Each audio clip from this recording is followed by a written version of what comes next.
Po të shikosh në Kur'an, Allahu xhaleshanu flet pikërisht për këtë çështje që preokupimi i mendjes së besimtarit duhet të jetë i lidhur ngushtë me Allahun xhaleshanu, pra mendja jon duhet të jetë e lidhur ngushtë me Allahun xhaleshanu në çdo detaj.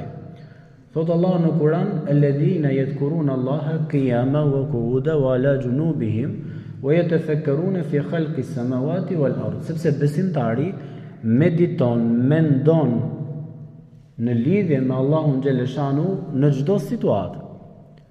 Mendon për Allahun xhaleshanu kur është në këmbë, kur je duke ecur, kur je në punë, kur je në jetën e vazhdueshme. Mendon për Allahun xhaleshanu kur je ulur, mendon për Allahun xhaleshanu kur je shtrirë. Dhe kur e shikojmë ne të gjithë këtë në zbatesën e jetës profetit sallallahu alaihi wasallam, ne e dim shumë mirë që çdo veprim që bënte, çdo derë që hapte, çdo derë që mbyllte, çdo dorë, çdo luk që mbante, ajo do e fillonte me bismillah, o do e mbaronte me elhamdulillah. Pra nuk mundet që besimtari pra të ketë një jetë dhe ta përjashtoj Allahun xhaleshanu nga mendimet e tij.